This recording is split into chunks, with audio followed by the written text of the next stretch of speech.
すいません、こんばんは。こんばんは。マイク入ってなかった。またやってしまいました。すいません、喋ってました。これこの間のグランビリオの映像ですね。またマイク入れないで喋ってました。すいません。こんばんは、のまるさん。こんばんは、リーフさん。ちょっと待ってくださいね。いや、またパニックになっちゃう。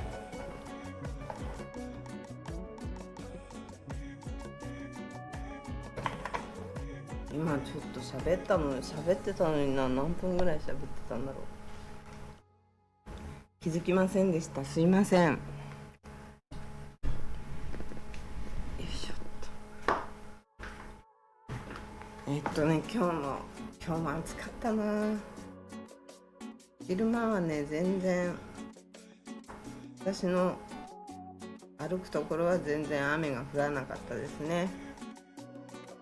全く。これグランビリオの映像だったんですけど、今日もねグランビリオ行ってきたんですよ。でも人が多すぎてちょっとね、映像しかもローカルがめちゃくちゃいたんで、ちょっと映像撮るのなんだなと思って、この間の映像を今使ってるんですけど、ツーリストの影は見かけなかったんですけど、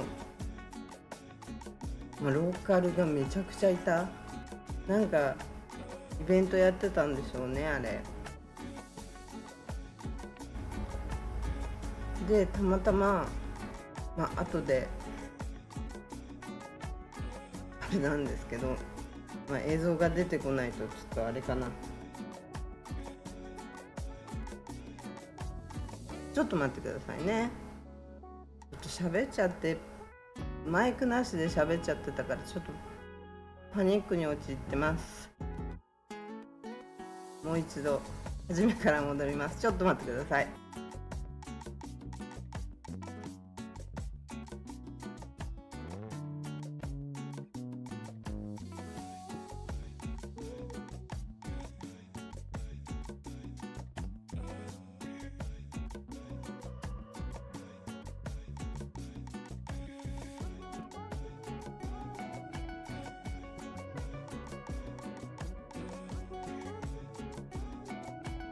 すいません、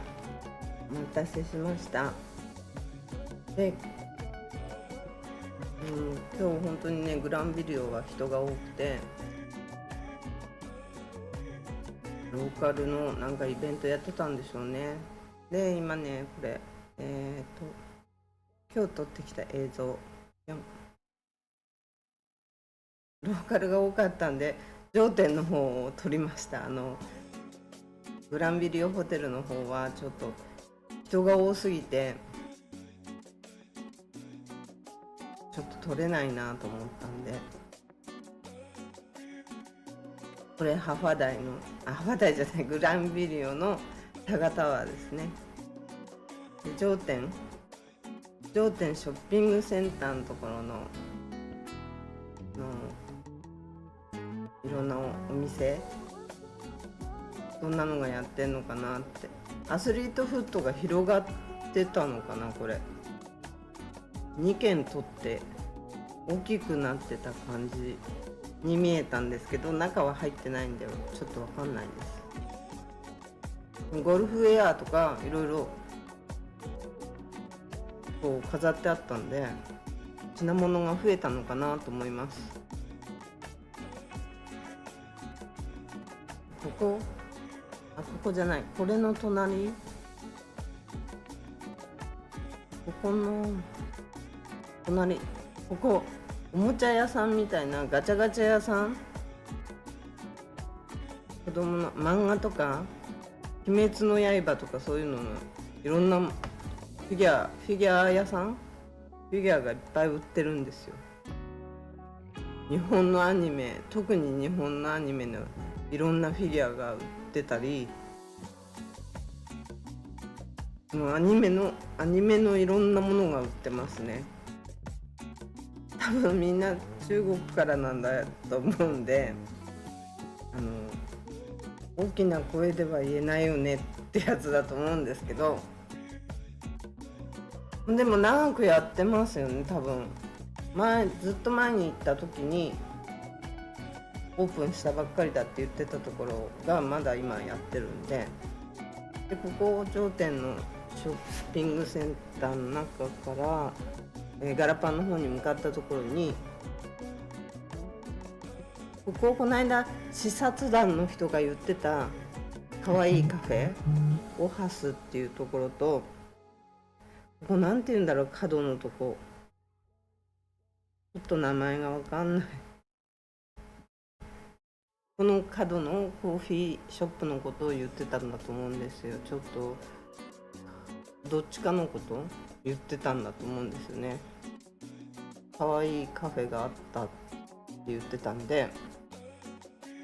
多分オハスのことだと思うんですね。こっちの角はローカルに人気があるんで、ここも取ってきたんですよ今日。これね、この間深夜さん今日まだ来てないですね。大塚ねねさんの、大塚ねねっていうの、大塚愛っていうの、わかんないや。さくらんぼって歌ってる子ですよね。あの人の PV で出てるところをそのまま撮ってきたんですけど、あれこれなんか画像が重なってる。おい、ここで PV が撮られてるんですよ。ガラパンなんですけど、同じホテルのあたりから歩いてちょいって行けるようなところなんですけど、女の子とか男の子でも一人とかでは行かないでほしい場所、一人では歩いてほしくない場所なんですけど、この辺は昼間もやだな。誰かと一緒に行って見てもらいたいところなんだけど、ここのレインボー、今ね映ってたレインボーカラーのところがPV でよく出てて、ここの道を使って撮影してたんで、この道を使って撮影してたみたいですね。とりあえず撮ってきてみました。深夜さんに教えてもらった PV なんですけどね。でここ本当にギュッと車で行くとすぐなんですけど、このレインボーカラーが今ちょっと腐っちゃってて、ボーリング場なんですけど、今は分かんないです。今もボーリング場なのかな。これね、すぐここがさっき映したコーヒーショップなんで、歩いてねすぐなんですけど、昼間なら嵐も昼間でもちょっとやだな。誰かとみんなで行ってほしいですね。女の子だけは絶対やめてほしい。夜はやめてって感じ。夜は行かないでって感じで、昼間ね見に行ってもらいたいです。そしたら同じ場所で同じように大塚愛さん、なんだっけ、愛さん、大塚ねね、わかんないや。さくらんぼ歌ってる子で、スマイリーっていう PV だね。スマイリーっていう PV と同じように絵が撮れるんで、もしねサイパン来たら一度やってみてはいかがですか。うちのね近所ではね、中国のドラマとね韓国のドラマの人が、一人韓国の人は有名な人だったんだけどな、うちのほんと目の前のところでラブシーンみたいのやってたんですよ。結構ね多分大きい大掛かりだと思う。カメラ4つ持ってたから結構大きいなんかドラマだと思うんですよね。ラブシーンだったから絶対ドラマだと思うんだけど、でカメラ 4台入ってたし、4台なかなかないと思うんで、名前聞いたんだけど、名前とドラマの名前も聞いたんだけどな、サインもいらないのにもらったんだけどどっか行っちゃいましたね。ただね、うちの周りのとこが綺麗で、外から見ても真っ白だったから、で海がこう後ろに一緒に入る形で、でもね結局のところそこうちの敷地なんですよね。勝手に撮影してて、まあいいかと思って撮影してもらったんですけど、してもらった？ちょっとおかしいない。勝手にどうぞって言って撮影してましたけど、なんていう人だったっけな。結構男の子はイケメンだったんだよな。女の子忘れた。全く女の子の顔も覚えてないわ。男の子はね今見たら思い出せる感じだけど、イケメンでしたね。今時の。でこれマイクロビーチに今日行ったんですよ。話が飛んですいませんね。マイクロビーチに行ったら、ここ日曜日なのに今日ね2時45分ぐらいにマイクロビーチ着いたんですけど、全然バーベキューやってる人が少ない。グランビリオにはいっぱいローカルがいたんだけど、このマイクロビーチには全くと言っていいぐらいに少なくて、ローカルのバーベキューがちょっとびっくりでしたね。この間行った時は日曜日、結構ローカルの人がいっぱいバーベキューやってたから、写真っていうかこう動画撮るのにもいちいち聞いて入っちゃってもいいとか聞いてやってたんですけど、今日はねこう遠目に見ても全然いないんですよ。本当に少なくて、リセッションとかって思ったりもしちゃいましたよね。でもグランビリオを見るとそれはありえないかなって思ったんで、グランビリオホテルを見たらあんだけ人がいたんで、結構いたんですよ。本当に活気づいてたから。ツーリストの団体なのかなと思ったら、近づいてったらローカルだったんで、ローカルかと思って。でね、マイクロビーチとかこの辺とかでね、いろいろちょっと今日は話を聞けたんですけど、結構話を聞けたんですけど、ちょっとみんな顔出しは NG の話ばっかりだったんで、顔出しはやめてとかって言われちゃって、で体だけならいいとかって言ったら、体もダメ、バレちゃうとか言ってダメだって言われたんですけど、ちょっと結構ね、へーって貴重な意見というか、やっぱみんなそう思ってんじゃんっていう感じの意見かな。これね、マイクロビーチに私こんなのがあるの知らなかったんですけど、今日へーって思うことがいっぱいあって、私が外出なさすぎなんですけど、日本軍の統治下なんですって。これこの中でこれを構えて撃ってたんでしょうね。なんかこんなのあるの全然知らなかった。こうもっこりしてるところがあるのは知ってたんだけど、こういう防空壕なのかなと思ってちょっと近寄って見に行ったら説明も書いてあったんで、丁寧にと思って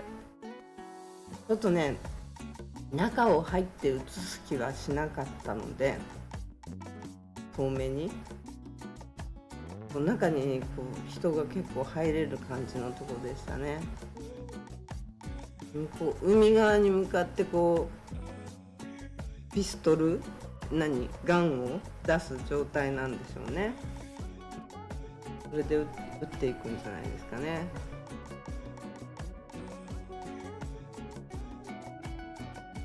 で今日は港の方も行ってみたんですよ。港の方を見に行ってみようかなと思って。そういえばマリンスポーツどうなってんのかなとか、まだ時間が早いから船が動いてたりすればちょうど帰ってきたりなんだり行ったり来たりしてる時間なんじゃないかなと思って見に行こうと思って、どうやって行くんだっけって、ここは曲がるのは知ってるんだけどこの先どうするんだっけって迷ってましたね、一人で。海行かないからね、海とか行かないからあれなんですけど、これをちょっと左に曲がってまたガラパンの方向にグーって走るんですよね。なんかガラパン側からこう行くとこないのかなってね、あるのかもしれないね、もしかしたら。マイクロビーチあたりからヒュッて来れる道があるのかもしれないけど、ちょっと私には元々の道しか知らないので、元々の道でぐるーっと回って入っていってるところですね、今ね。で結構ねローカルの人の意見を結構聞いたんですよ。カジノと軍事化、カジノについてはどう思ってるのって言ったら、いやカジノもいいけどでも軍事化の方が進んでるからってみんな言うんですよ。で軍事化どこで進んでんのって聞いたら、テニアンなんか最近のテニアンなんか行ったって聞かれて、行ってない行ってないって言ったら、もう本当に軍事化らしいですよ、テニアン今。数年前とは全く変わっちゃったらしくて、もうめちゃくちゃ軍事化が進んでいて、であれが今もっと進めてるから、ミリタリーは結局継続していくから心配がないと。経済にまず不安はないから、カジノだと観光だけっていうか、観光だとその時だけだから1年に1回しか来ないだろ日本人とかって言われてそんなことないよって、1年に 2,3 回は来るよって、そういう人もいるよって言ったら、港ね、スマイリーコープだよね。いいんだよね、名前合ってるよね。適当なことばっか言ってるからな。工事してましたね。ずーっと奥まで工事してて、で、ずーっと行ってみたんですけど、ただね、アメリカ人のおじさんが2人こう海を見ながら、ちゃんとしたチェアに座って、ビーチチェアのちゃんとしたやつに座って海を眺めてたから、なんか仕事してるのかなと思ったら、いやただぼーっとしてるだけだって言ってたんで、ちょっと話を聞かせてもらったんですけど、これずっとこれも軍事化の一つだっていうことなんだけど、スマイリーコープをきれいにしているのもなんかね、アウトコープ後で映像が出てくるんですけど、ほんとここの右側、この右側にアウトコープっていうとこがあって、そこにみんな船を止めたりしてる人が多くて、スマイリーコープの中は1フィートにつきいくらって言ったっけな、4ドル、いやそんな安くなかったな、高い、1フィートにつきいくらって言ってたっけな、なんか値段がかかるらしいんですよ、船を係留するのに。だけどアウトコープ、これね、突き当たって右側、マニャガハ島の右側の方にも船を係留するところがあるんですけど、あれ、私マニャガハ島に一つだけあ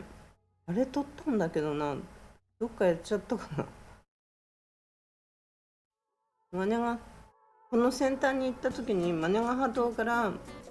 マニャガハ島付近でパラセーリングを見たんですよ、今日。ものすごい久しぶりにパラセーリングがこう飛んでたんで、やってる会社あるんだと思って、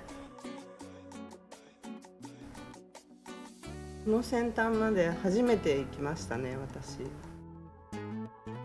歩いて行ったことなかったですね。マニャガハ島の隣映るかな、撮ったんだけどな、マニャガハ島があるでしょ。これマニャガハ島じゃないのかな。私のモニターもおかしいから何が映ってんだかよく見えない。あれ、これマニャガハ島じゃない、あ、これマニャガハ島でしょ。今右側に映ったマニャガハ島のような建物があるんです。建物ちょっと右に振ってよ。そう、右に、あ、これね、船みたいななんかあるんですよ、ここって。これ何かなって私ずっとね、うちから見てても何なんだろうと思ってたんですよね。ただ光ファイバー海底ケーブルを建設する船なんですって。もう知らなかった、邪魔だなと思ってたんですけど、なんか台風かなんか用のものなのかなとかいろいろ自分なりにはいろいろ考えてたんだけど、今日正解が出ましたね。その光ケーブル、海底ケーブルを作る船なんですって。でこれからケーブルの船が来るから、そのケーブルの船が来たら一緒にバーって動くらしいんですけど、2026年にはそれが出来上がる。だから光ファイバー、光っていうものがサイパンにも ADSL じゃなくなるってことですよね。 DSL っていうのかな、サイパンでは DSL っていうのかな、じゃなくなる。もう本当に違うでしょうね。日本のスタイルになるでしょうね、インターネットが。こういうインフラをバンバン進めてるっていうことは、サイパン軍事化なのかなって本当に思うし、このね海底ケーブルはアップルとか大手、アップルやメタとかグーグルとか、ああいうとこが大手が出資して、サイパンとか、グアムとかのそういうインターネット会社、通話会社さんがレンタルをそこからするっていう形で行くらしいんですけど、こんばんは、深夜さん、お待ちしておりました。さっき映像流したんですけど、大塚愛ねどっちだか分かんない。PV の場所の映像撮ってきましたよ。現在はどうなっているのか、後で見てくださいね。巻き戻って、今は海底ケーブルのそのお話聞いたりしたね、おじさんたちにカメラ撮られちゃって、逆に撮られちゃって、俺たちも映せって言って、すごいいい人たちでカメラ撮られちゃって、一緒に撮ろうとかって言われて、これ逆撮りされちゃったんですけど、ちょっと一応隠しときましたね。で、釣りしてる人が多くて、何がいんのかなと思って見たら、何がいるんですかって言ったら、アオリイカ、どれどれと思って、本当にいるんですよ。映像で撮れてるかね、よくわかんない。これがアオリイカなんですけど、アオリイカの赤ちゃんだともちっちゃいから美味しそうだなって感じ。網で釣った方が早いような感じなんですけど、網でこうすくったりしちゃいけないのかな。網をシャッて入れた方がね、アオリイカたちすぐ取れそうなんですけどね。美味しそうですよね。美味しそうっていうのもなんだけど、ちょっとこう釣ってお醤油つけてパクって感じで、なんか美味しそう。そうちょっと邪魔なね、マニャガハ島の横にある邪魔なものなんだろうと思ってたのが海底ケーブルの船だっていうのを知って、あーって、へーって本当今日思ったんですよね。でもうこのアメリカ人の方たちじゃなくて、ローカルの他の方にもうね、16人に今日聞いたんですよ。どう思うって、カジノはどう思うっていうのと、あと軍事化はどう思うっていうのを聞いたら、16人は私の今日聞いた16人に関して言えば、みんな軍事化がいいって言うんですよ。観光はとにかく一時期のものだから、だからひどい人、さっきも言ったけど、ひどい人は日本人なんか1年に1回しか来ないだろうって言われて、1年に1回を待つのなんて嫌だ、だから経済がガタガタしちゃうんだ、だ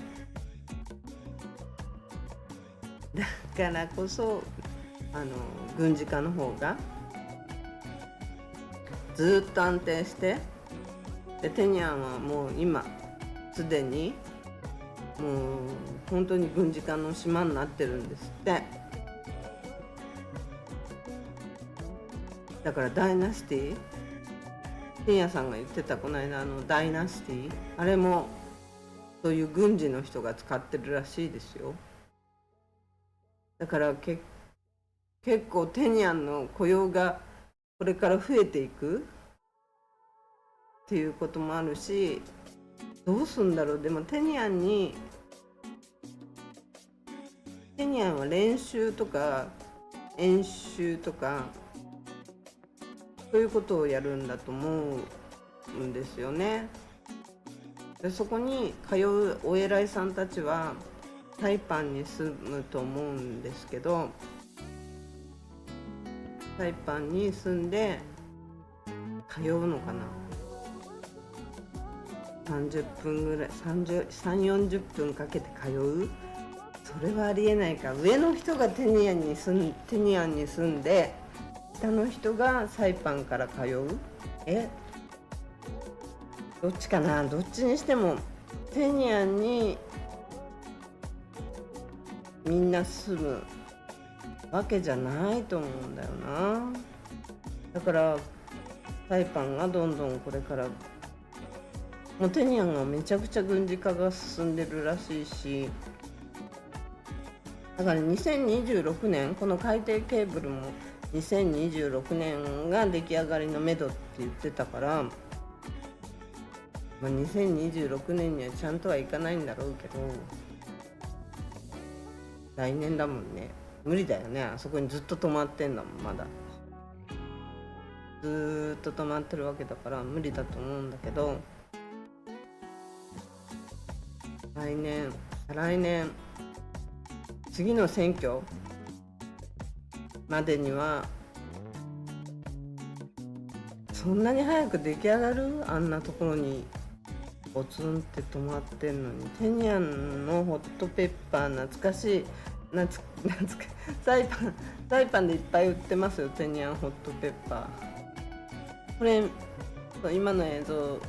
先案内人っていうんだっけ、こういうのなんていうんだっけ、船を引っ張って、大きな船を引っ張ってこう誘導するみたいな、そんなのが今日見れましたね。大きなタンカーかなんか砂とか砂利とかの乗っけてるのかわかんないですけど、それがちょうど入ってくるところでしたね。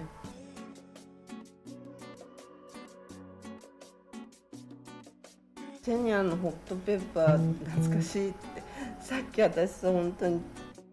なんかホットペッパーそういうのが本当に欲しいなって思って買いに行こうか迷ったんですけど、やめて結局そのままパスタを食べましたけど、本当にさっきそれ思いました。これね、海岸に何だと思います？ゴミ袋、ショッピング袋、ビニール袋になんか入ってんですよ。私には残飯にしか見えないんですけど、発酵してるんですよ。でパンパンに袋が腫れてて、なんか汚いからゴミ箱に捨てちゃいたいなと思ったんですけど、なんかほらローカルの人たちってこういうのとか、ココナッツの実とかココナッツの中のものとかをこう発酵させたりなんだりっていうことをしたりしてる人たちがいるから、虫除けとかなんとかっていうのとかで、だから触んなかったんですけど、どう見てもちょっとゴミにしか見えなかったんですけどね。これね、このちょうど正面に映ってる綺麗なお山が昔はゴミだったんですよね。ゴミを埋め立てて公園になってるんですけど、でこれね公園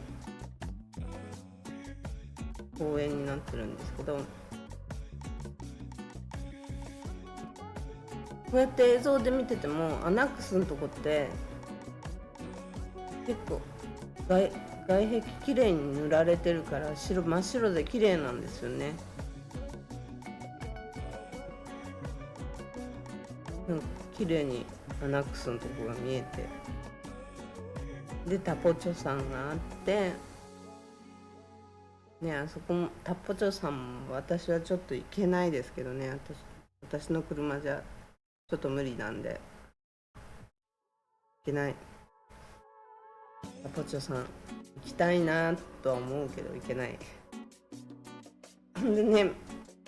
バナナボートがね着いたんですよ。バナナボート、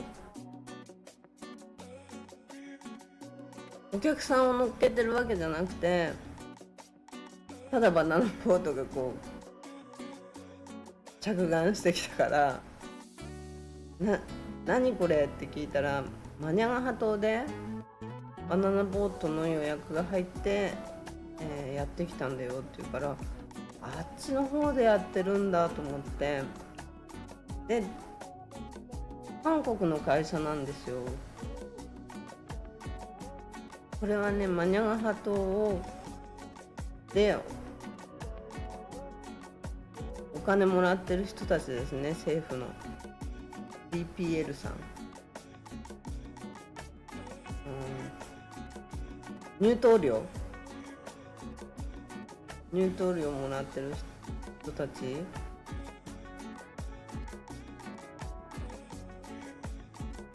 ちょうど入ってきたところでちょっと話を聞いてみたんですけど、忙しくないよって言ってましたね。全然忙しくはないよ。元気な人たちでした。喋ってくれてるんだけどわかるかな、わかんないね。音消しちゃったんだよね。またねやっちゃったまたやってしまったって感じなんだけど、ガラパンタポチョさんケーブルカー作ってガラパンタポチョさんケーブルカーガラパンとねタポチョさんにねケーブルカーあったら便利ですよね。ちょっとねこう見に行く、青い海を360度見に行きましょうみたいなケーブルカーあったらいいですよね。邪魔かな、邪魔だな、景観に邪魔だよ深夜さん。やっぱりケーブルカーあれば行く人もいるかもしれないけど、だったら車で行った方が早いでしょうケーブルカー作ったら景観に邪魔だよ結構。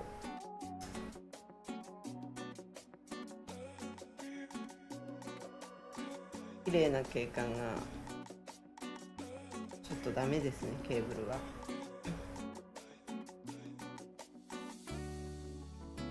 本当ね、サイパンの本当にローカルの人たちはミリタリー化を望んでるっていう人ばっかり今日は会いましたね。観光はどうでもいいみたいなって感じでしたよね。カジノなんかどうでもいいよって、もう軍事化が進んでるんだから軍事化に行った方がね、サイパンの経済はこれからはもっと良くなるしっていう人ばかりで、ちょっとびっくりしましたね。外に出ないってこういうことなのかなって、世間は進んじゃってて。ちょっと待ってください、水飲みます。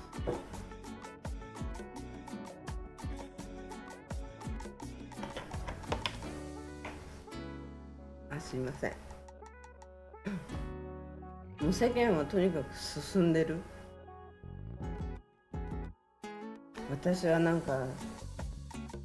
置いてかれてたって感じかな。もう全くね、そんなね軍事化の方がいいだなんて、いいと思ってる人がこんなにちょっと聞いた人みんな軍事化の方がいいって言ったから、と思ったんだけど、今までこんだけ観光で食べてきた島がみんな軍事化の方がいいって言ってたから。でもどうするんだろうね、全部が。多分軍事化が進めばここもアメリカっていうことになっちゃうから、コモンウェルスっていう立場を結局は守っていけなくなっちゃうから、土地でも何でも税金がアメリカと同じようにかかっていくっていうこと、ローカルの人たちは思ってるのかな、それ考えてるのかな。ミリタリー化が進むっていうことは絶対そういうことだと思うんだよね。軍事化が進むとなればサイパンはアメリカ、コモンウェルスっていう立場じゃ入れなくなるから、一つの観光を捨てるってそういうことだと思うんだよね。観光と両方をやっていってこそコモンウェルスっていう立場を貫けるかもしれないカジノとかで観光を盛り上げていければ。これ深夜さん、ここねスマイリーの映像は今こんな感じです。軍事化と観光を両方、観光をやらなければこのコモンウェルスっていう立場を守ってはいけないと思うんですよね。これは勝手な個人の意見なんだけど、そうする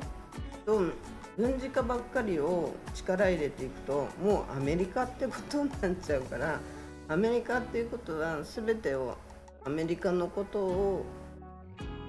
守んなきゃいけないってことになって、グアムだって今は税金かかるし、土地のね、なんだっけ、評価なんだっけ、言葉が出てこない。固定資産税だってグアムだってかかるわけだし、それもサイパンがかかっていくことになっていくっていうことを分かってるのかなって。軍事化の方が、軍事に携わってる人たちはまず儲かっていく。あと飲食店、あと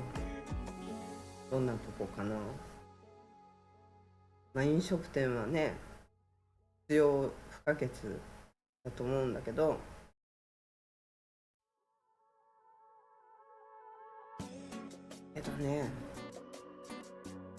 観光があってこそのコモンウェルスだと思うんで、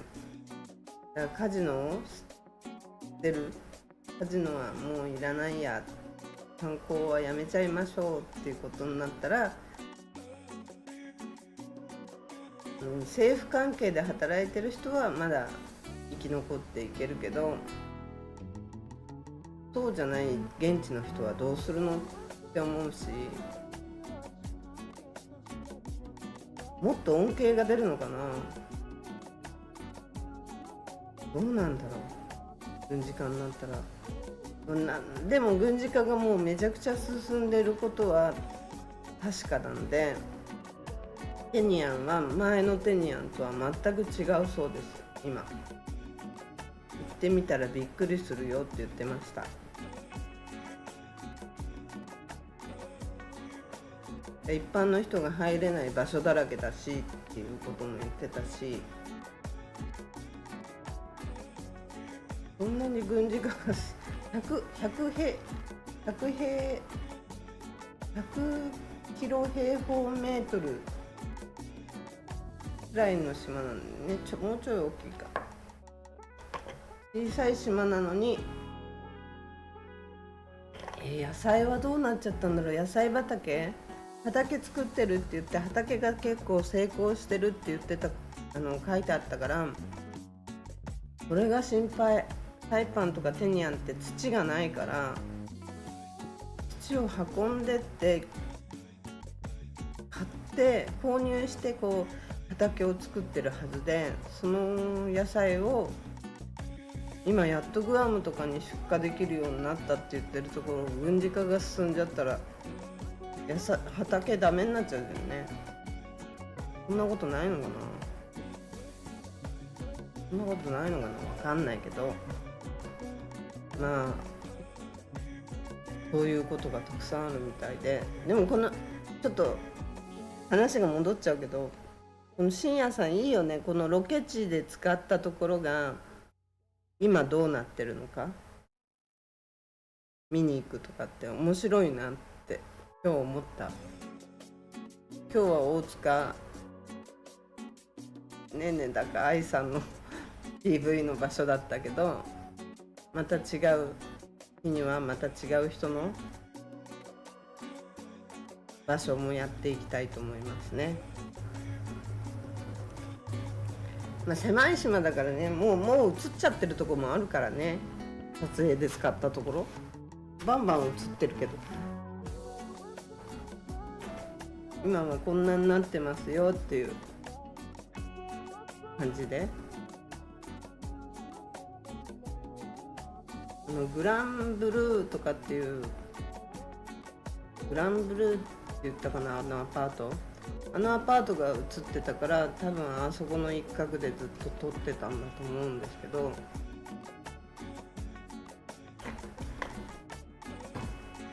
今何が映ってるか、スマイリーコープ、違うか、マイクロビーチか。ローカルの人は今日はバーベキューはやってなかったし、でもこことしか人がいなかったからこそ聞けた話なのかもしれないなと思ったし、みんな軍事化のがいいって言ってたな。ちょっとねびっくりです。だからカジノに反対してるのかなとも思うし、カジノや観光客なんか1年に1回来るの人を待たなきゃなんないんだよって言われて、ちょっとねって思ったとね。観光でこんだけ育ってきた島、そうでもないか、縫製工場か縫製工場で育ってきたかな。観光っていうのはそうでもないのかな。観光があって縫製工場がドンと来たから縫製工場がドドッと来て、でもねやっぱりねみんなねローカルの人たちも両立は無理かな。無理かな。ローカルの人たちもね、でもね両立無理かな。両立無理だよね。無理かな。でもグアムみたいにグアムは大きいからね。グアムは両立だよね。両立成功のところさ、ハワイもまた桁が違うけど両立成功のとこだからね。サイパンはどう？島を分けてるからダメ？だってグアムだってあの島の大きさで軍事と観光をあれだけ、観光もあんだけ伸びてるわけだから、サイパンもねもうちょっとね、ローカルの人たちも言ってた。今までのやっぱ政府はちょっと儲かり出すとここから賄賂を取ってポケットマネーでをやり始めちゃうからみんなダメになっちゃうって。で例えば援助してたところも飛行機にしかり他のなんて言ってたっけな、何かで援助してどんどん来てってやってたところもいきなり飛行機、韓国の飛行機なんかでも4000ドル負担だ、こ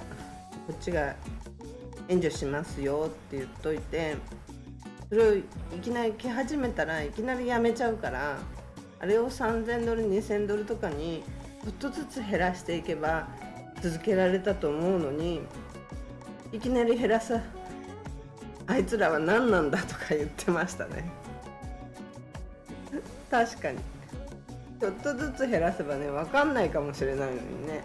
向こうだっていきなりなくしたら、あったものをゼロにされたらやっぱりね、韓国サイパンなんて安い時は5000円とかで飛んでたんで、片道往復で1万円っていう時があったんで、日本から韓国から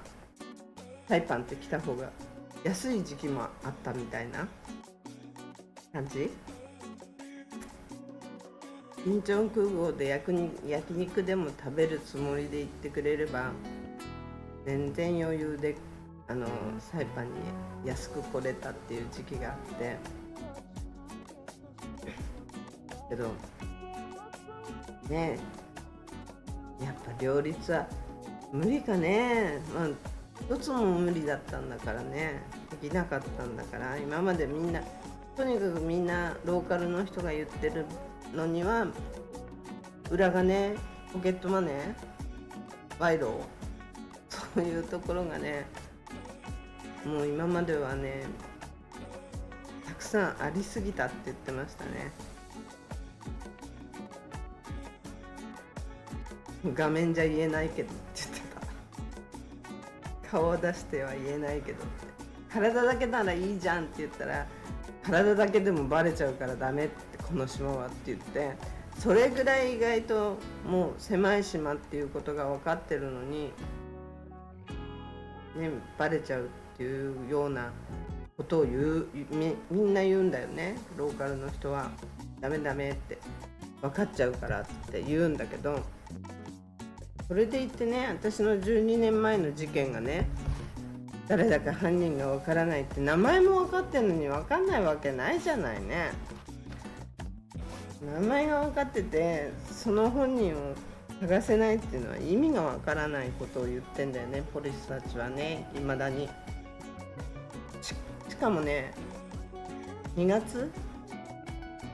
じゃないよ、今何月？今3月でしょ。もうどんだけ連絡ないんだろう。最後に連絡あったのいつだろうって感じ。このミーティング、顔の写真、最後が顔の写真、今の警察官の顔写真こうってバーって見せられて、この中にいるかっていないって言って、それが最後のミーティングだったんだけど、こうやってちょっとインタビューしただけでも、いやいや形でバレちゃうからっていうぐらいの島の中で、こんな警察官の名前も分かってて分かんないっていうわけないじゃんね。ちょっとインタビューに出て、もしその YouTube を見られちゃったらバレちゃうからダメっていうぐらいなんだよ。でなおかつ軍事化って言ってることがダメなのかな。軍事化がいいって言ってることがサイパンの中でダメとされているのか、ローカルの中でどうなのかよくわからない、反応が。みんな軍事化がいいって言う割には表だって言いたくないみたいな、なんか隠れトランプみたいな状態で、トランプさんがいいんだけどバイデンさんの方がいいって言わないとみんなにおかしく見られちゃうからみたいな、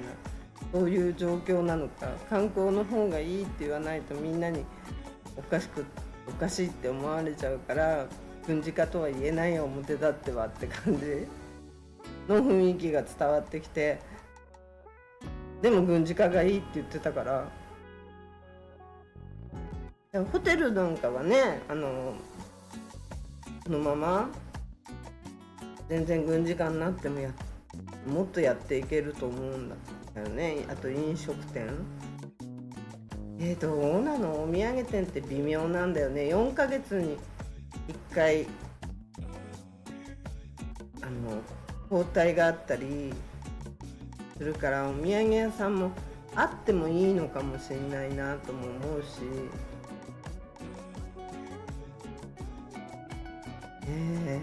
でも軍事化になると規制が張られるでしょ。どっからどこまで入っちゃいけないとか、このエリアは入っちゃいけないとか、そういうのがどこまで増えるのかっていうことがね、問題だよね。サイパン港と空港がこう真逆の状態にあるわけだし、グアムみたいにああいう風に空港あっちにあってこっちに、いやいや港のそばにこうガーって、グアムの場合は基地みたいに、基地じゃないけどその人たちのエリアがあって、こっから入っちゃダメですよっていう区間があって、あの規模でサイパン作られたらまずなくなるよね。外部ガラパンとかまず結構なくなるよね。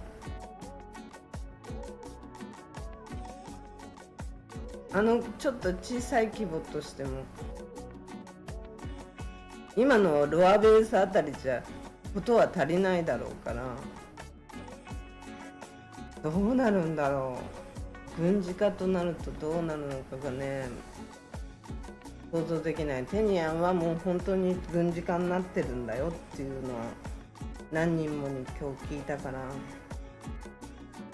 もうそういう風に進んでるんだって。海には影響ないのって聞いたら、いやこれから先にテニアンのポイントとしていけないポイントは出てくるだろう、海のポイントは出てくると思うよって言ってたから、それがどこなのって聞いても、どこになるかはわからないし教えられないみたいなこと言って知らないだけだと思うんだけどね。だからテニアンのポイントを潜りたいなら、潜りたい皆様、5月6月ね、今年の5月6月は、4月からか、456、この天候のいい時期にぜひ来てね、テニアン潜って満喫してもらいたいもんですよね。もしだって軍事化進んじゃったら、そこの辺456、冬になればまた風上がっちゃっていけなくなっちゃうから、456はベストシーズンなんで、ぜひぜひって感じだよね。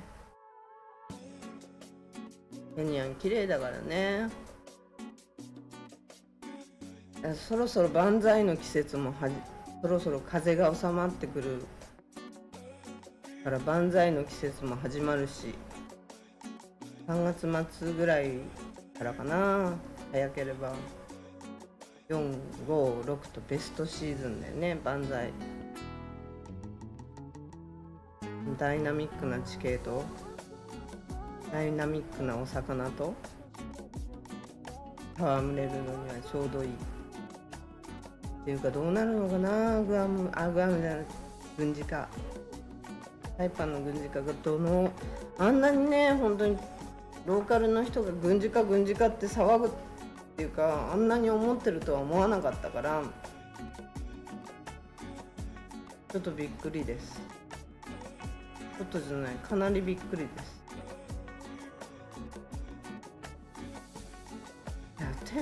なんか勘ぐっちゃうよね、ハイアットとか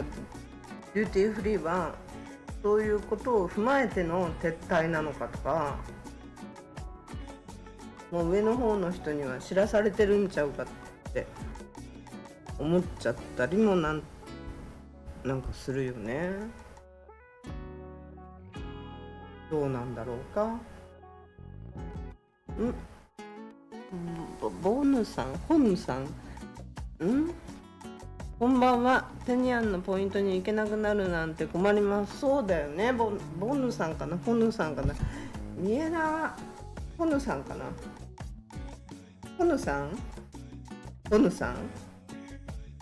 んだったら丸とかしてください。ボヌさんだどうなのかな、どっちかな。でも困りますよね、テニアンのポイント行けなくなるなんてね。あんな綺麗なポイントね、テニアングロット、岬じゃないや、テニアングロットはね、やっぱ一番綺麗だし、何かな、ポヌさん、ありがとうございます。はじめましてかな、よろしくお願いします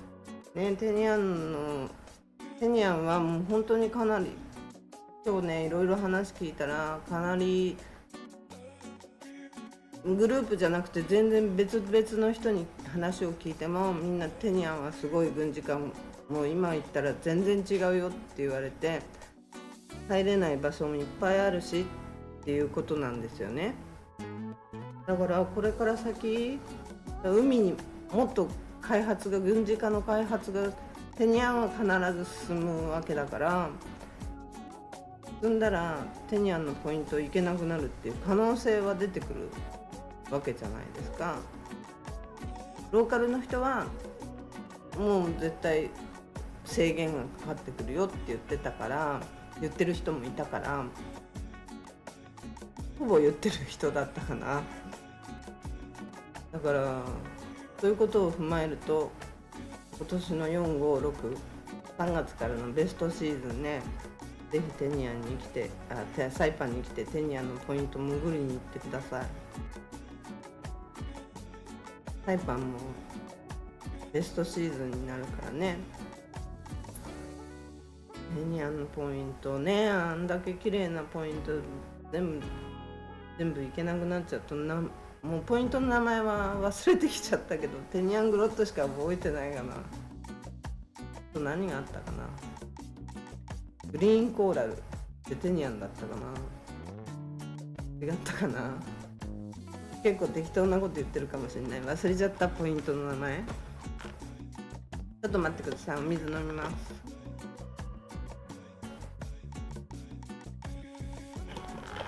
本さんの写真はサイパンかな。綺麗な海のように見えるけど、アイコンの写真どうやって見れるんだろう。見れない、見れない。なんか押したらまずいことになる、押せない。やばい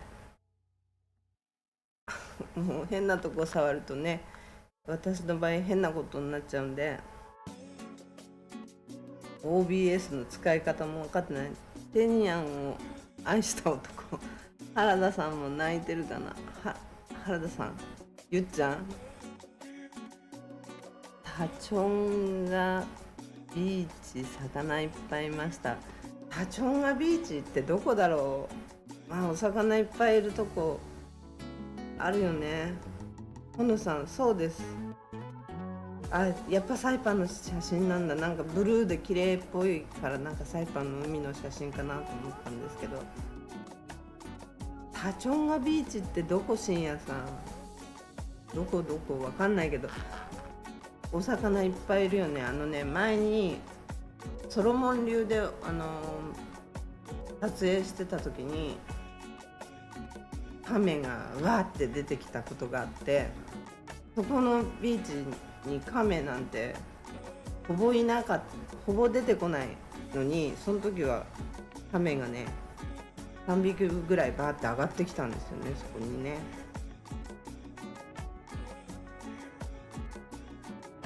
あの時はね、なんかね、カメが3匹ぐらいいっぺんに上がってきてラッキーっていう感じの映像でしたけど、ローモン流だったよな、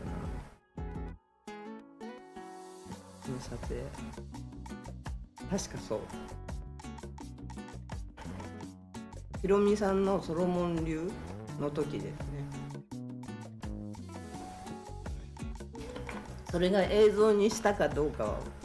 知らないけど、なんで消えたの？嘘でしょ。びっくりした。切れてないよね。切れてないよね。びっくりした。パソコンの上に猫が飛んだ。そしたら画面が全部今クローズしちゃって切れたのかと思った。ちょっとびっくりしました。すいません。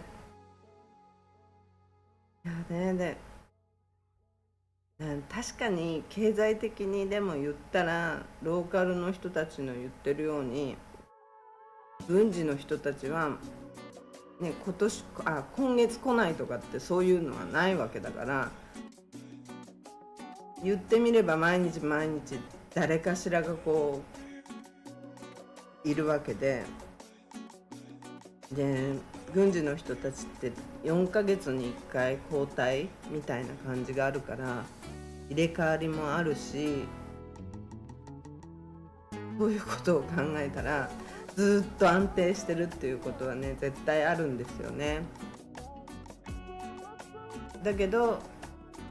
デメリットはやっぱりサイパンがコモンウェルスでなくなる可能性がある。全てがアメリカになってしまう、アメリカのローになってしまうっていうことで、もちろん時給も上がる、働いてる人にとってはいいけど、それに経営者側が追いついていけないじゃないですか。初めは追いついていけないところにそんなこと10ドルとかの時給が先に来ちゃったらもう経営破綻が先に起こっちゃうから、どっちが先なんだよってね。軍人さんたちが先にさっさといっぱい入ってきて街を潤わしてからのサイパンが軍事化なら、潤わしてからの、アメリカになってっていうかアメリカなんだけど、時給もアメリカの体制に持っていくっていうならわかるけど、今の状態でじゃあ時給とかを全部アメリカの体制にしないと軍事は持っていけませんよっていうことになるんだったら、経営破綻のが先に来るよね。何も寄付っていうか援助がされてないわけだから、援助が企業に、大きな企業だけじゃなくて小さな企業にももちろん救済をしておいてからのアメリカ化しないと、こんな状態で時給だけ先に上げてアメリカになっちゃってって言ったらみんな死ぬでしょ。軍人さんたちを先にガンガン呼んどいてから。でももっと問題は軍人さんたちを先に呼んでおいてポリスがいないってことだよね。 US ポリスって言って、軍人さんには軍人さんの中にポリスがいるんだけど、一緒にこう連れてくるポリスグループっていうのがいるんだよね。軍人を見張るためのポリス。そういうのがたくさん来ないと治安だけが悪くなる、もっと悪くなる、ね、沖縄だってあんだけしっかり軍人さんに、アメリカの軍人さんたちに対して体制を整えていても問題が起きるわけだから、サイパンなんかポリスなんか見ないからね、夜は特に。昼間はねまだ見るけど夜なんかほぼ見ないから。で新聞にも載ってたけど、ガソリンがないからパトロールできませんって書いてあったから、パトロールできないって意味わかんないでしょ。それでも給料は出てるわけだから、パトロールできないけど緊急の時に行かなきゃならないからガソリン使えないんだみたいな。ちょっと困っちゃうよね。そんな治安だけが先に悪くなってっていうのも困るし、やっぱそういう人たちが増えると規律を守れない人も出てくるわけだからね。昔フィエスタの中で首切って殺しちゃったっていう人も確か軍人さんの一人だからね。どっかから流れてきた人っていうか、サイパンで軍人さんの仕事で来てこういうことをしちゃった人だよね。確かここの人ではないんだよね。ガラパンのバーの女の子を誘い出してこうラフェスタの中、廃墟の中に殺して捨てといたみたいなこともあったから、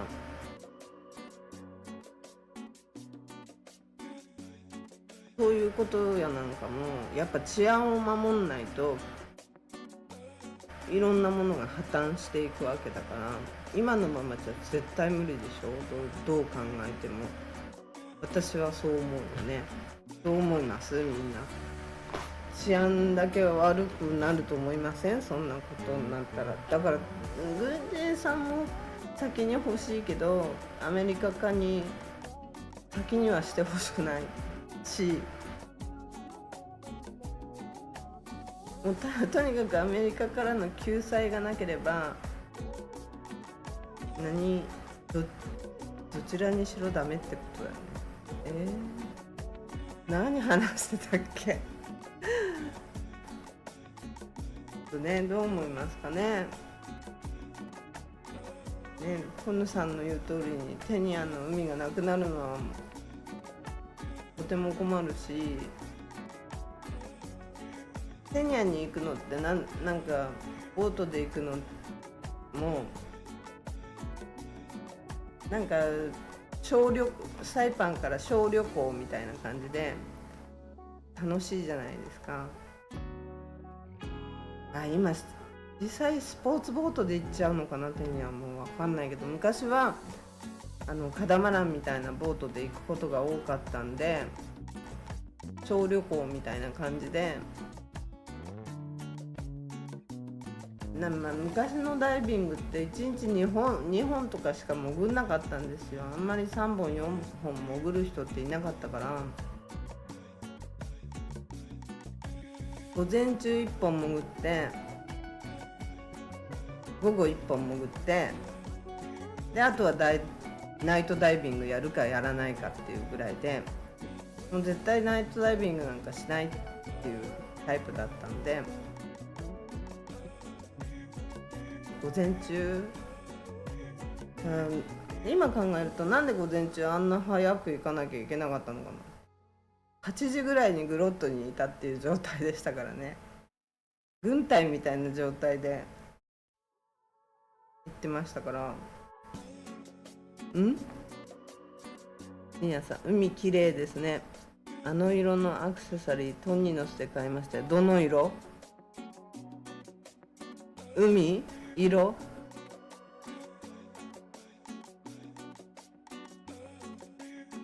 海。このサイパンの私の動画のこと言ってんのかな、ほのさんの画像のこと言ってんのかな。深夜さんどっち言ってるの？動画のこと言ってくれてる？トニノスで買った？このね、海の色のアクセサリー多かったからね。ありがとうございます。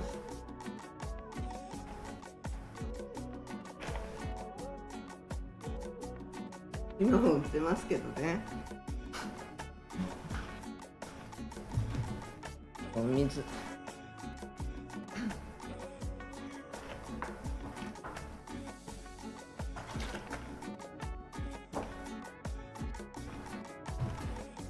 ね、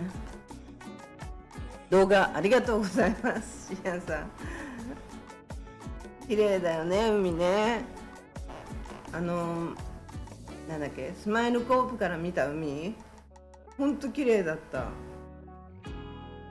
ちょっと綺麗だなと思った。なんかね、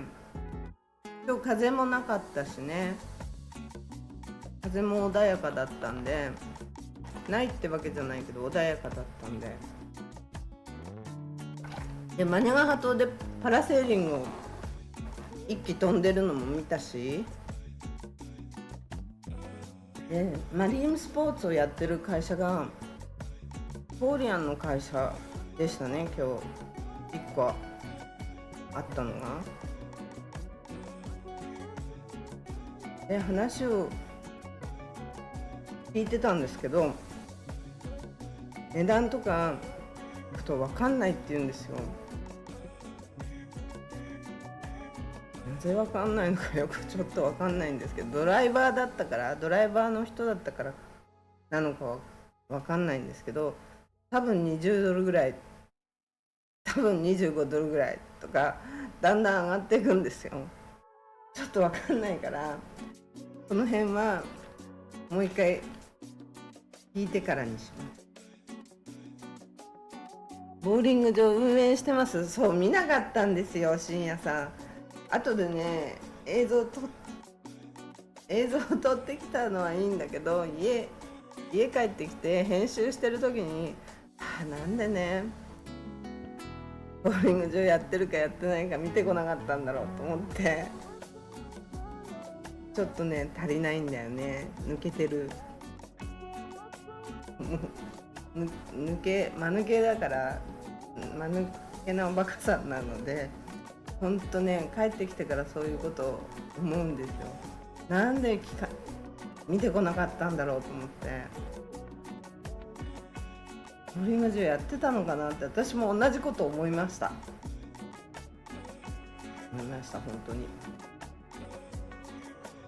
行けばよかったなって。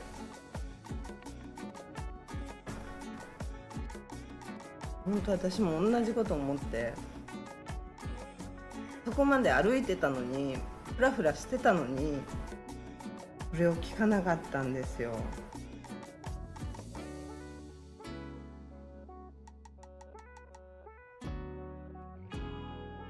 本当アホだよね。なんで聞かなかったんだろうと、動画を編集してる時に思いましたね。本当に。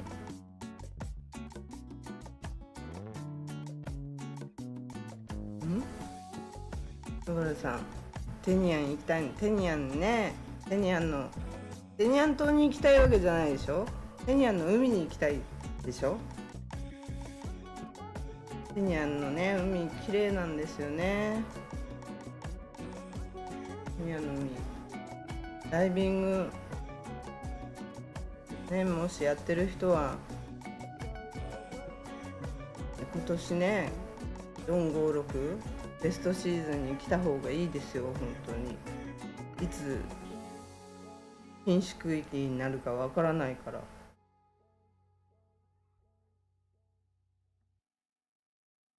映像を撮る人なんかはね、あの映像、テニアン・フレミングってテニアンだっけ？テニアン・フレミング？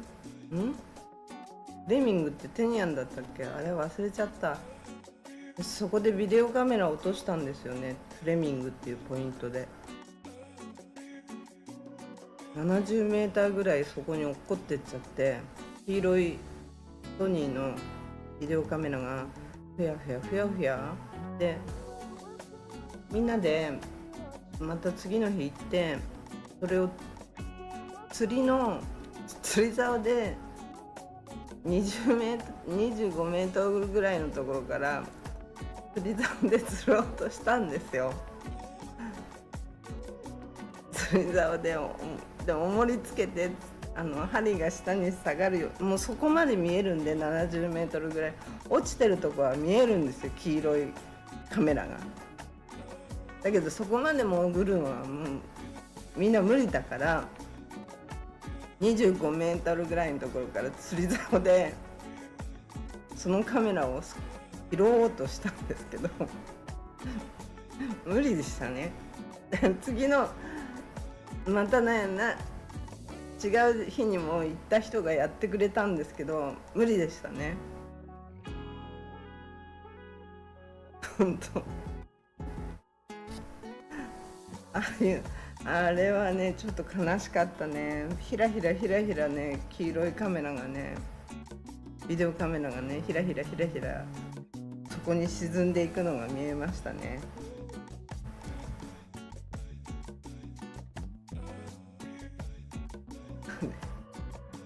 まだ落ちてるよね、きっと落ちてると思うんだよね。あんなの簡単に腐んないし、台風で流されるか。台風があったから流されてるね。そ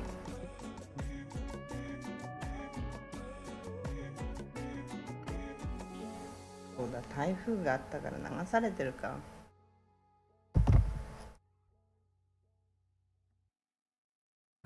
ね、軍事化の前にダイビングやる人は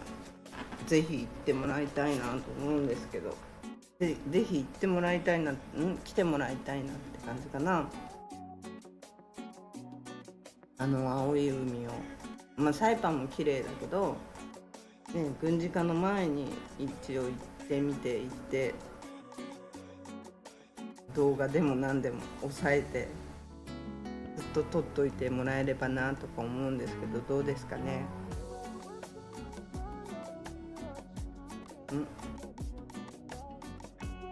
ダイビングしてましたね。してましたね、ダイビングね、昔ね。昔その昔なんで、ほんとポイントの名前もどこにあったかあまり覚えてなかったりしてみますけど、しました。ノバルさんは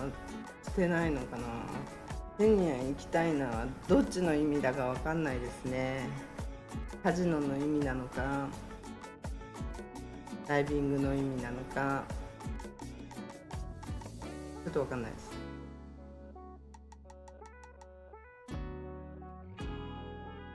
でもみんなダイビングしてる人はやっぱテニアンの海は一応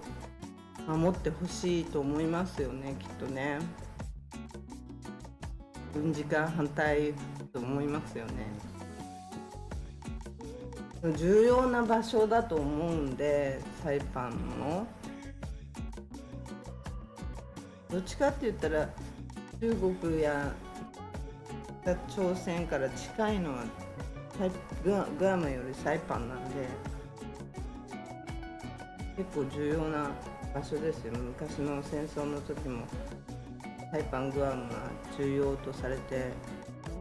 た場所なんでね。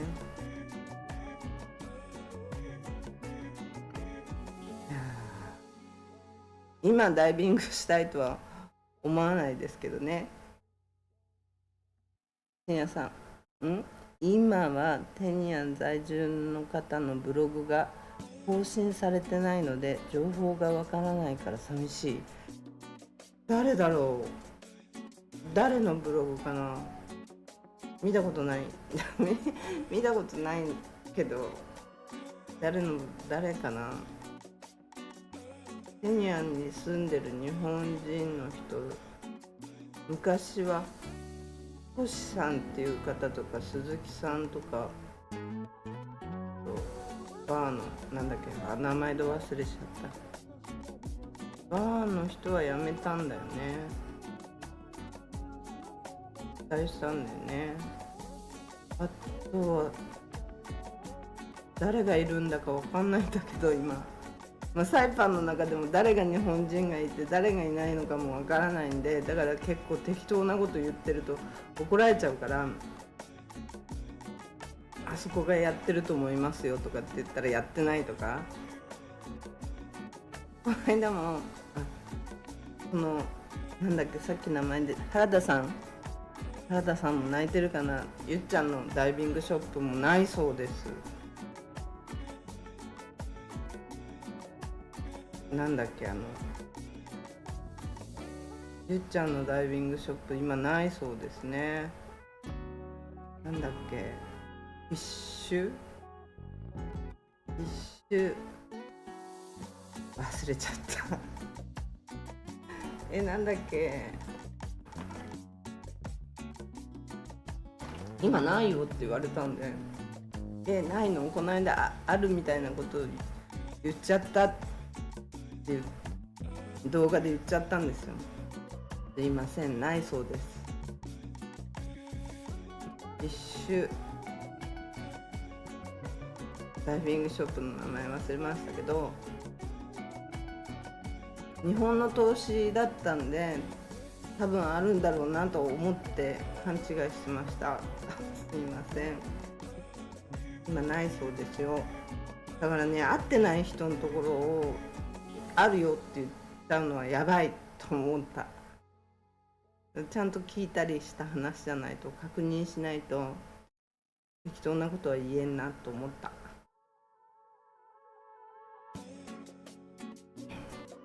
まず人と会わないからちょっとね、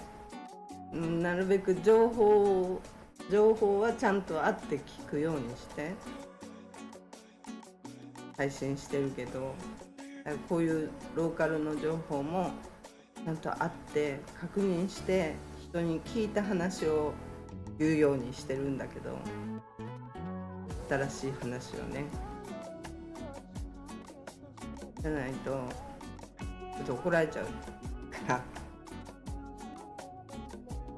らないよって言ってたんでちょっとびっくりした。ここに働いてた女性は多分サイパンにいるはずなんですよ。だけどこれも分かんないからやめておきます。ご本人にお会いしてないので。日本人の人ってめったに合わないので、今は結構政府関係の人とかが合わないので、今日も早い時間で1時ぐらいにグランビリオにちょっと待ち合わせがあったんで行ったんで、そしたらグランビリオのちょうど撮影ができるなと思ったら、ちょうどたくさんのローカルの人がイベントをやってるところで、これは撮れないと思って、遠目にもちょっと撮れない状態だったんで、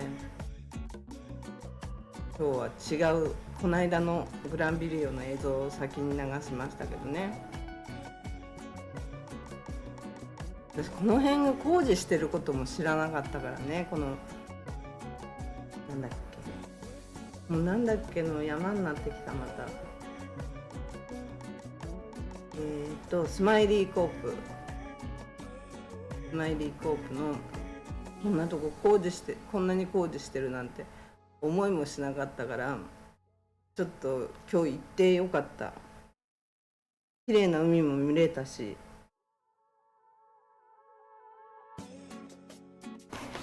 すごい綺麗だったからね。まあアクアから見てもワールドリゾートからどこのホテルから見てもこう綺麗なんだけど、最近風が強かったからかな、今日風が穏やかだったからすごい綺麗に見えた。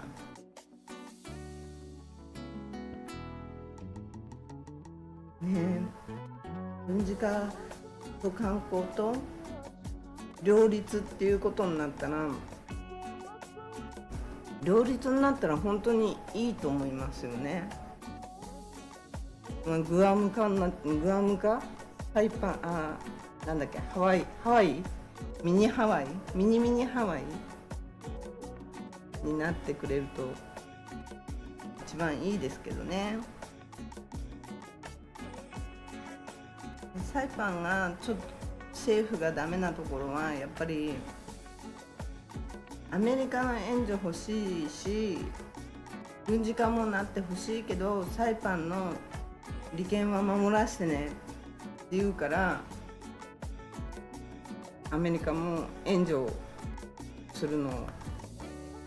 拒むんですよね。じゃあサイパンでやんなさいよってことになるし、だってサイパンは昔大変だったんだからって、そこで出すんだと思うんだけど、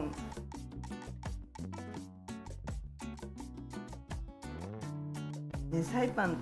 の威厳を結局保ちたいがためにしなきゃいけないのは、やっぱ観光業をもっと復活させなきゃいけないんだけど、そのためには今すごくカジノが必要だと思うんですよね。カジノを使ってのプロモーションとかをやっていかないと、今実際にダイビングや普通の観光だけではこういう今の状態になっちゃってるわけだから、昔みたいにね、誰かがまた映画かなんかやってくれるとね、彼女が水着に着替えたらとか、そういう一大ブームを作ってくれるとね、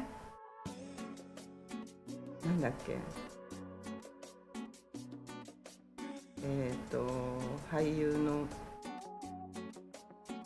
伊藤さん、名前思い出せない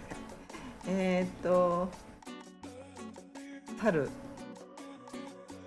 全部ワードになっちゃった。なんだっけ、飛び猿、違うな、海猿だ、海猿でした海猿みたいな。海猿だといまいちダイビングの職業ダイバーみたいな感じの方に火がついちゃって、ダイビングっていう感じじゃなかったよね。やっぱり原田知世さんの彼女が水着に着替えたら、ああいう感じのものがあれば、やっぱまたね、一大ブームが起こるんだけど、かるともう20年以上経ってるよね、あの映画とか経ってるよね。経ってる20年以上経ってるから、もうそろそろまたそういう波が来てもいいんじゃないのっていう。25年ぐらい経ってると思うから、多分なんかこ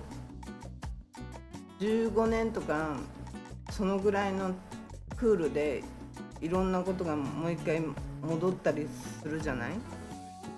だからそろそろなんかもう一回来てもいいターンなんじゃないのって思うけど。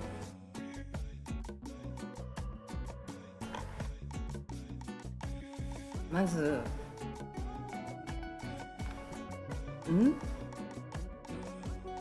皆さん、野口五郎さんがロタで結婚式を挙げて有名になりましたよね。あれロタだったっけ？ロタだったっけ？ロタのトンガトンガカフェって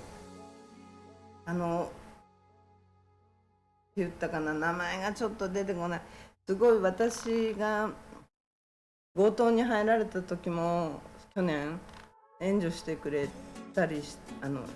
援助金をカンパしてくれたりしたとこのオーナーさんのとこでこのレストランのトンガトンガカフェって言ったと思うんですよ。そこで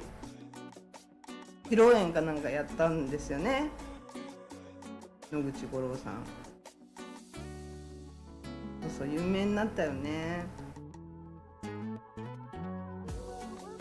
私もそこのレストランは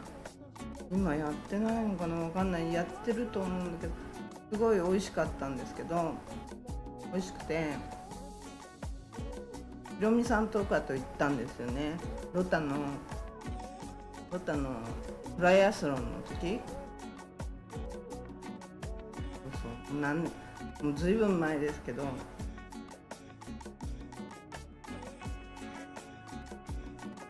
ずっと前だけど、もう15年ぐらい経つのかな。それこそそのぐらいの時に行きましたね。それがロタ行ったの最後かな、多分。昔ロタに行った時に初めてロタ行った時だったかな、あれ。そう初めてロタに行った時一人で行ったんですよ、友達に会いに。女の子ご夫婦のお友達っていうか仕事相手でもあったんですけど、その時に会いに行った時に内緒で行って驚かそうと思って行ったんですよ。もう普通に空港にタクシーとかあると思うじゃないですか。タクシーどころか人もいなくて、どうやって行けばいいんだろうと思って、本当もうどうしようと思ったことがありましたね。あれどうしたんだっけな、途中で誰かに途中で電話したんだかな。一人で来ちゃったんだけど、どうにかしてくれるって言って結局電話する羽目になっちゃって、一人でとにかく行って驚かしてみようと思ったんですよ。本当にロタ島ってタクシーどころか本当何も人がいない。びっくりした。多分今サイパンの空港がそんな状態だと思う。夜とかタクシーとかいるのかな。いないと思うな。先に予約しといた方が絶対いいよね。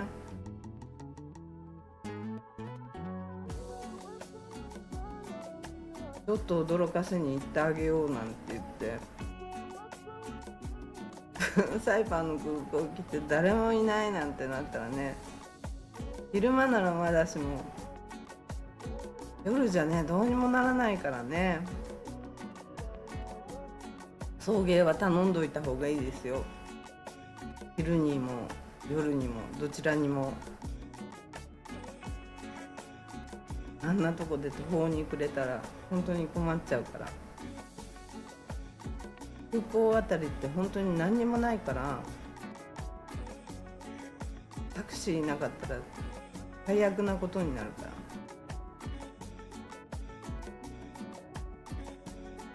タクシー自体をなんか見ないな、あんまり。でも今日海にタクシーがいたわ、港に。お客さんを迎えに来たって言ってた。頼まれてるんだろうね、あれ。もうそういう頼んでおかないと。本当港にタクシーがいるのはあんまり見たことなかったけど、初めて見たかもしれない。ね、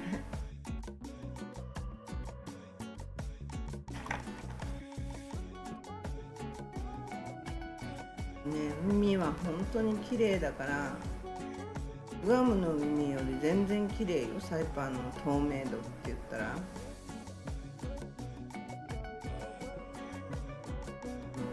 フィリピンとかハワイが綺麗とかって言うけど、綺麗さが違うんだよね。透明度を見るならサイパンなんだよね。逆に言うと浮遊物がいないのかな。でダイナミックなところを見るとすれば、これからの季節のバンザイとかあの辺行くと、もうダイナミックなお魚さんたちが来るから、ベストシーズンで456って言ったら、私は6月に2回ね、違う年だけどジンベエザメを見てるんですよね。グロットとバンザイで。今はいないのかな。ナポレオン君とかも、グロットとかにはナポレオンが必ずいたんだけど、どうなんだろう。海の中もわからないけど、陸もわからないけど、海の中はもっとわかんないですね。でも今日一つ分かったのは、パラセーリングがいるっていうことと、バナナボートもいる。だからどっか予約するところがあるんだろうね。ちょっと予約するとこ、コーリアンのカンパニーだって言ってたんで、韓国のカンパニーだって言ってたんで、ちょっと聞いとかないとね。韓国、中国の会社ではまだやってるのかもしれないし、完璧に分かったのは韓国の会社っていうことは分かったから、今日やってたのはね。本当にバナナボートとパラセーリング見なかったからね。映像に撮ったんだけど映ってないよね、パラセーリング。なんでだろう。撮ったつもりだったのに。もうね、なんかあんまりズームとかするのが嫌なんですよね。手がブレブレになるし、画像が悪いのにもっと悪くなるから、なるべくズームをしないように動いてるんですけど、動画にあんまり期待してる人もいないと思うんだけど、私の動画に。場所とかね、懐かしく思ってもらえたり、こんな感じなんだサイパンって思ってもらえたらいいですよね。あとは私の拙い話で勘弁してください。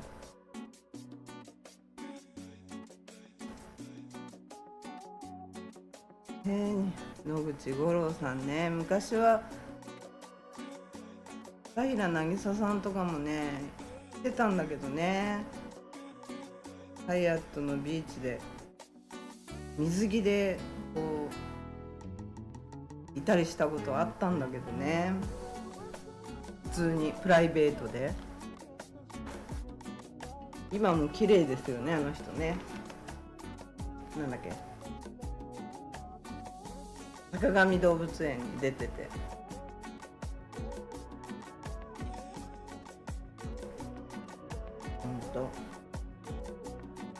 芸能人結構来てたと思うんですよね。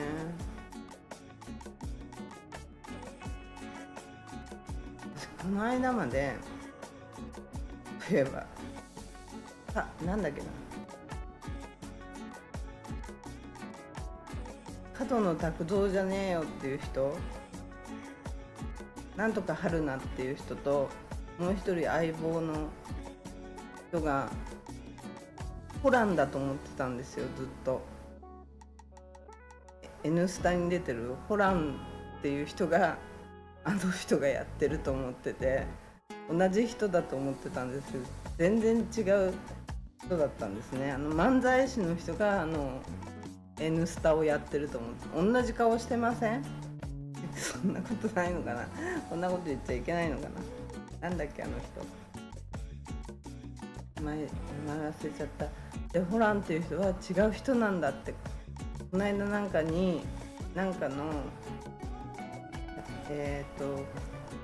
千鳥の番組でホランっていう人が出てて、違う人なんだっていうことを初めて知って、ちょっとびっくりしたんですけどね。別人だと思わなかった。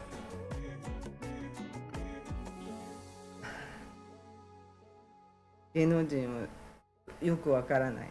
物事をよく分かってないんですいません。タイパンの人ね、結構ね芸能人わからない人多いんで、ずいぶん昔にビーチで働いてる人とかと話をしてて、元冬樹が来てるってよって言って、元冬樹来てるんだとかっていう話になったら、一人だけじゃあ今なんていうのとか、今とかいう話じゃなくて、元冬樹って名前なんだよっていう、そういうもう芸能人を知らない人ならではの話。今なんていうのって聞かれた時、みんなドン引きだったって言って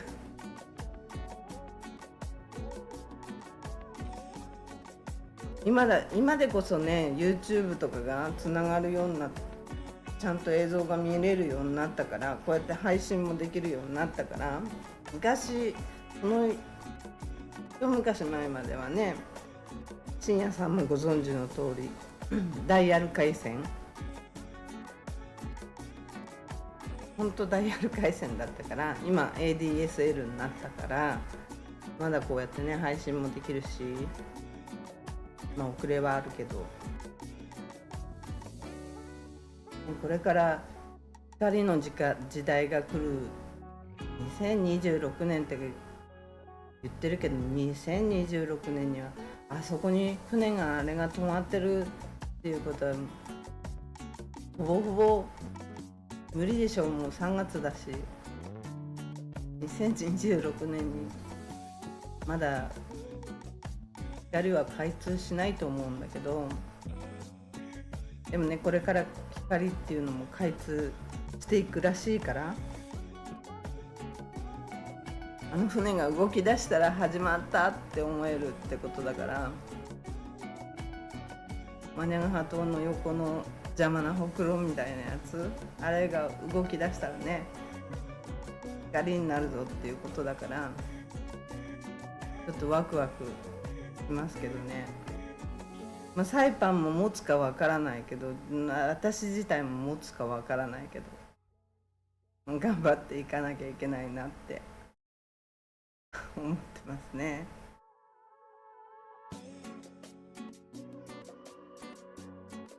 でもサイパン狭すぎるから、だんだん取るとこなくなるよね。ネタがなくなるよね。どんなとこ見たいかなって、あんまり遠いとこ行きたくないし、狭くても遠いんだよね。もうワールドリゾート行っただけで遠いなって思って、この間マリアナのとこ行った時はめちゃくちゃ遠いと思ったし、マリアナまではもう行きたくないから、となるとグロットとか行けないんだよね、遠すぎて。グロットとかバンザイは遠すぎるなって。前にバードアイランド久しぶりに行った時に、めちゃくちゃ遠いし、道分かんなくなっちゃうし、あまりね、私この長い間住んでるけど、知らないんですよね。自分の店と家以外ほぼ外に出ないっていう人だったから、まあ今でもそうだけど、あとは乗せてってもらうっていうことのが多かったから、なんかあれって行けなくはないけど、道は一本とかしかないわけだからあんまりねこうちょっと曲がんない限りは迷子にはならないんだけど、も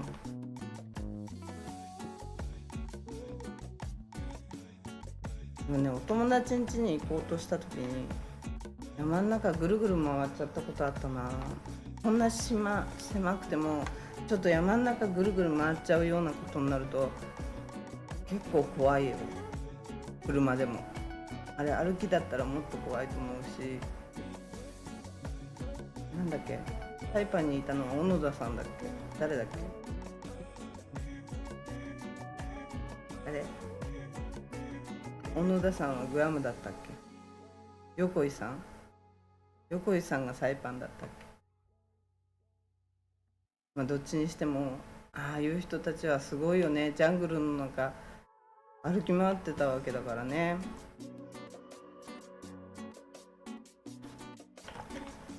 ジャングルの中にはまだ奇妙なものがいるらしいから、昔映像で上げたけど、動画で上げたけど、お友達の家にこんなでっかいトカゲが入ってくるんだって、もうあんなトカゲが家に入ってきたら本当ぶっ飛んじゃうし、それ子供だよって言ってたけど、子供でも5、60センチあったからちょっと怖いよね。あれが家に入ってくるなんてね。あとどんなとこが見たいかね。まあ、自分が今日もスマイリー行ったのなんかちょっとフラット帰りがけに寄ってみただけだったんだけど、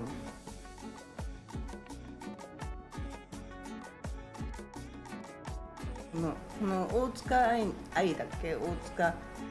愛のスマイリーの PV、 こういうのもっとあればねやってみたいよね。ここ広末涼子ちゃんが撮影した場所とか、鳥町くんが撮影した場所とか、うちの前でやってたドラマ何なんだろう、思い出せないから、イケメンの俳優さんをちょっと写真で見て分かったらその人が撮影したところとかって言ってすぐ撮れるんだけど、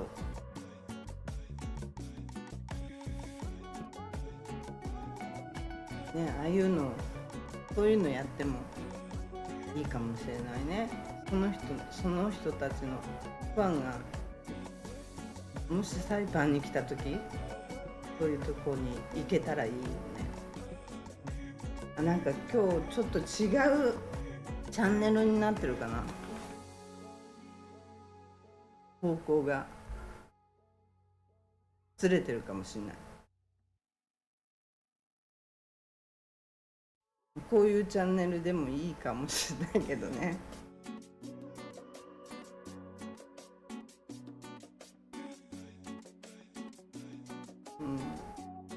あとね、なんか見たいものとかあったらぜひぜひコメント書いてくださいね。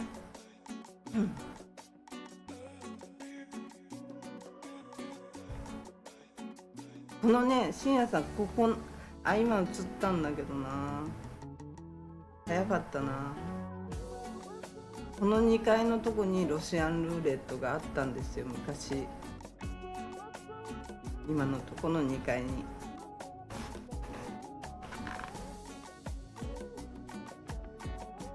映像が先に行っちゃった。今気づいた時には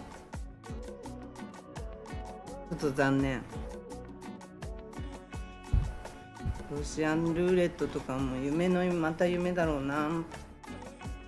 戦争やってるからどうかなと思うけど、あんまりロシアの国民とかにはほぼほぼ影響がないみたいだしね。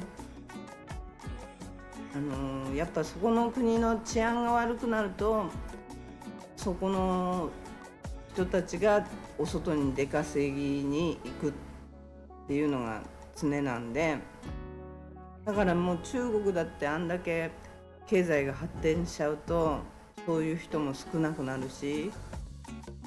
ロシアもねもう経済大国になっちゃってからは、経済が潤ってきちゃった時に、小学校の前です、目の前、マミーストアの横のビルの2階にロシアンルーレットあったんですよ。小学校の目の前。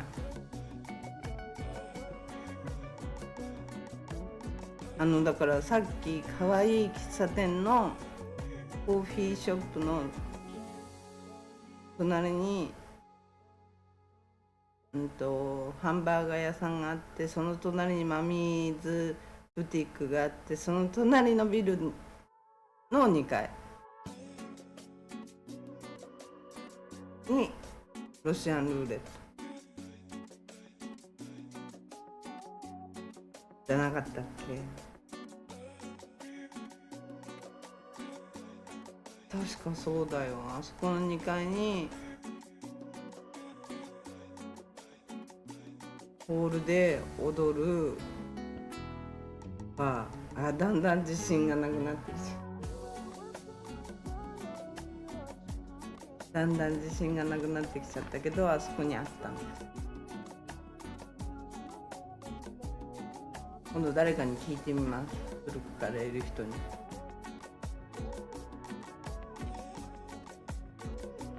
この間出てもらったみっちゃんとかに聞けばわかるかもしれないし、みっちゃんってあんまり夜遊びしない人だからわかんないかな。なんか思い出したでしょ。行ったことはないけど。行ったことない？結構行ったんですよね、私。お客さんに連れられて、ホールがあって踊ってたなんかちょっと自信がなくなってきたんだけど、ロシアンルーレットだったと思うんだけどな、あれ。昔のね。ちょっと誰かに会ったら聞いてみます、今度。なんかでも思い出したでしょ。行ったことないんだ。ホールがあったんです。ホールがマイクロなんだっけ、マイクロビーチじゃなくてなんだっけ、あそこなんていうバーだったっけ。もう分からなくなってきてる。深夜さんが好きなのはどこだっけ。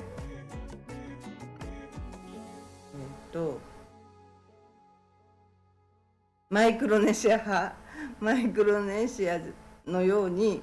ポールがあったんですよ。ポールがこの2階にも。ストリップはジャマクラブってどこにあったっけ。ジャマはススペの方じゃなかったっけ。ジャマはススペの方で、ジャマと天国の階段じゃなくてなんかあったよな。ブランコ乗って、ブランコ乗るバー忘れちゃった名前を。ブランコが店の中にある。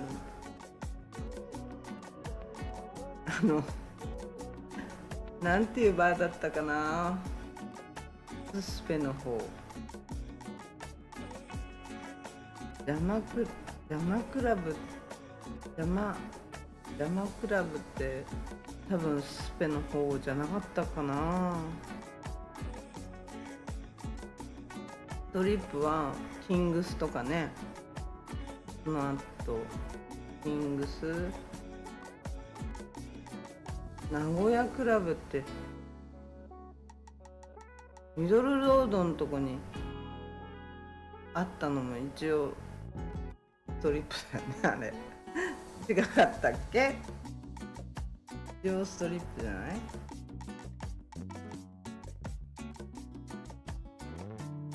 ちょっと気持ち悪かった。ちょ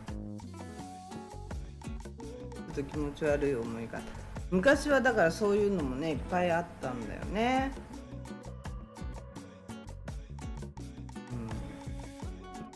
女の私がなんだけど、お客さんに結構連れられてよく行きましたね、いろんなとこね。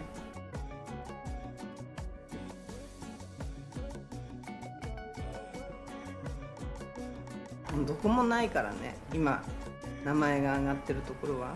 一つもなし。残ってるとこないもんね。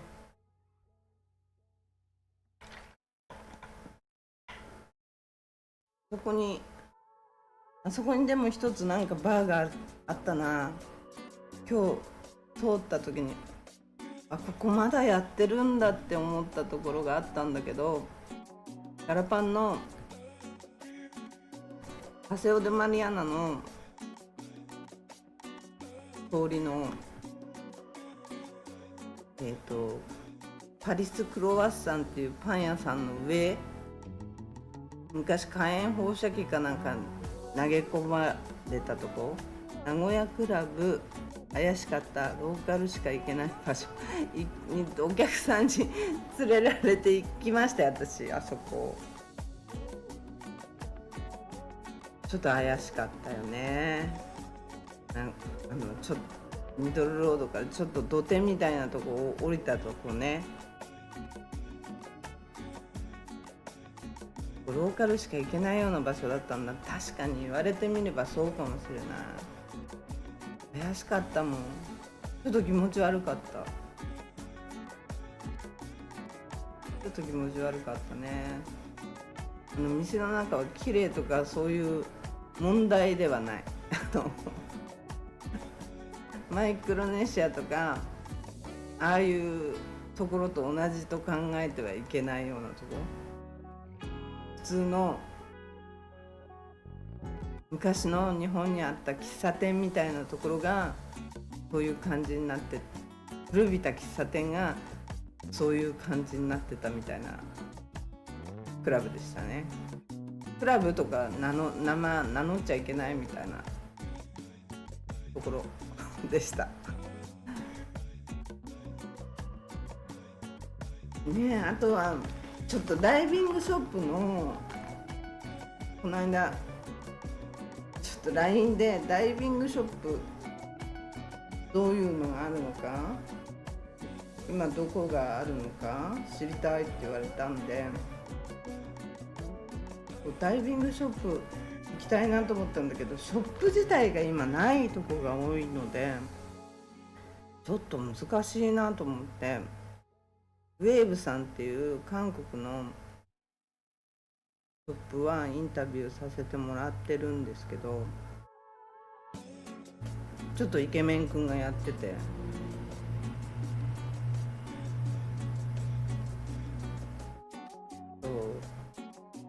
ライトハウスっ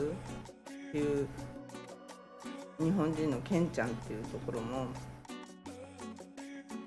話は聞けると思うんですけど、あとまゆきちゃんとかも聞けると思うんですけどね、ハート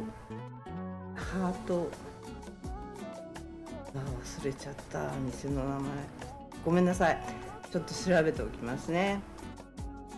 聞いておきます。その辺とか、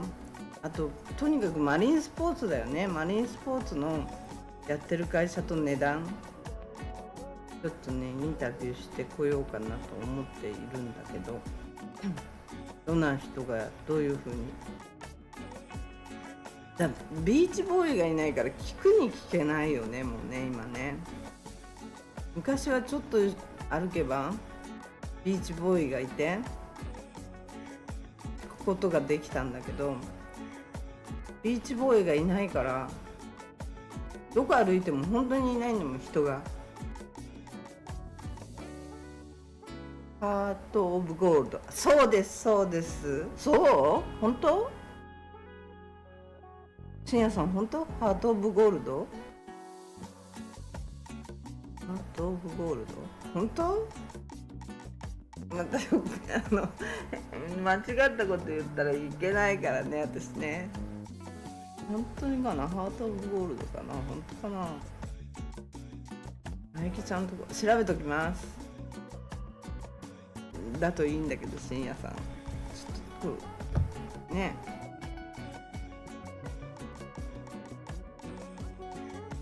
調べときます。ちゃんとその辺の方には聞けると思うんですけど、とにかくマリンスポーツがね聞けないんですよ、人がいないんだもん。でも今日ね、オフィスのニール・ヤングの歌、何それハート・オブ・ゴールドっていうの。でも危ないな、深夜さん。何それ、ニール・ヤングって知らないんだけど、どっちも分かんない。ニール・ヤングが何だかも分かんないんだけど、その辺もちょっとちゃんと調べときます。深夜さんに変なこと言わされるところだった。そんなわけで、今日もね長々とだらだらとお付き合いありがとうございました。もしよかったら、チャンネル登録といいねボタン押してくれると嬉しいです。またやる気が出てくるかなっていう感じ。ニール・ヤングの歌ってなんだろう、ちょっと気になっちゃうよ。後で調べます。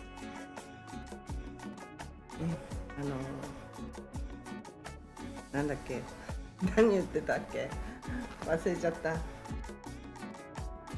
ょっとダラダラとまた話してしまったんですけど、またみんなの知りたいこととか話せたらいいなと思うんですけど、そういえば昨日一昨日昨日配信しましたよね。だよな。昨日配信したかどうかを忘れて、明日ちょっと待って深夜さんおやすみなさいとか言われちゃった。なんか YouTube にあんまり推奨されてないのかわかんないんですけど、ちょっと今日のインプレッションを見てまた次回に報告したいと思うんですけど、今日のインプレッション数を見てから次の動画でちょっと言いたいと思います。これはじゃあおやすみなさい。ありがとうございました。みんな深夜さん、のばるさん、ほぬさん、ちょっと増えてくれて嬉しいわ、本当に。リーフさんありがとうございますってコメントをね、黙ってらっしゃる方もいつも見てくれてありがとうございます。コメントたまにはください。皆さんどんどんください。もしよかったらチャンネル登録といいねボタンよろしくお願いします。それでは、もし明日また